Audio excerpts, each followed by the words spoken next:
Nigeria's story didn't just start with independence. It started with an experiment called the 1914 amalgamation.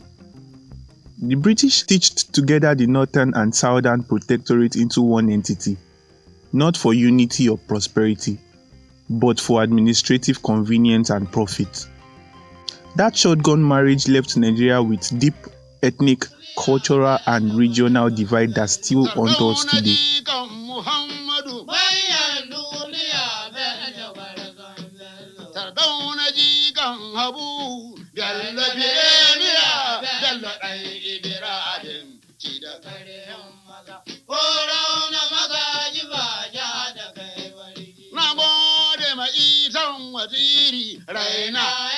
When independence finally came on 1st October 1960, hope was high.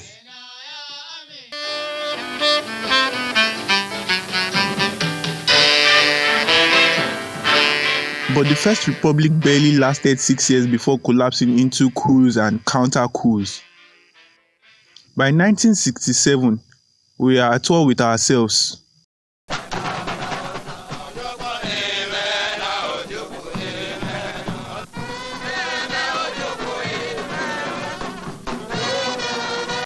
Our links with the outside world, our radio links and our air links, so that we are completely cut off and they are in control of everything here, I am quite certain that they will really go to town and murder everything in sight. We're fighting our own brothers, our own friends, our own probably colleagues that in fact we were trained together.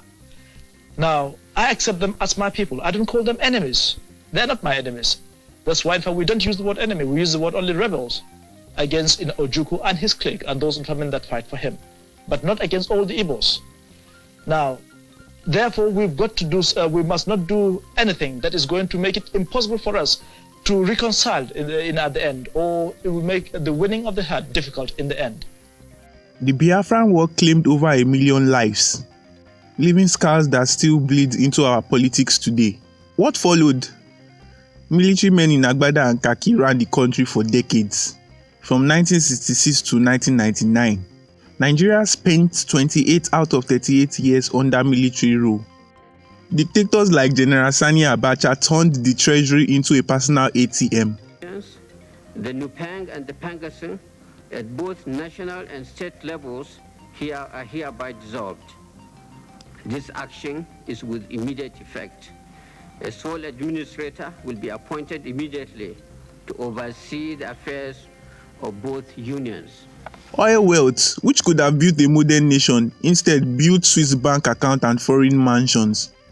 Under Abacha alone, oil made over 80% of government revenue. But instead of power plants, schools or factories, Nigeria got blackouts, fuel queues, and collapsed infrastructure. By the 1990s, Nigeria had the reputation of being the world's most corrupt business environment. So here's the reality. We inherited colonial fractures, then multiplied them with coups, civil war, and kleptocracy. The result, a nation politically fractured, economically weakened, and socially divided, a country with immense potential constantly sabotaged by its own leaders. But this series isn't about doom and gloom. This is about solution. If I were president, what blueprint could we use to rebuild Nigeria? That is what the next 19 episode explores. From agriculture and energy to urban planning, justice, education, media, and foreign policy, we will be laying out how to rewire the nation piece by piece and make it not just survive but thrive. This is just the beginning, so if you want to see how Nigeria can change, not in theory but in practical and structured way, then you are in the right place. Hit like, subscribe, and turn on notification. So best believe this is going to be a journey worth following.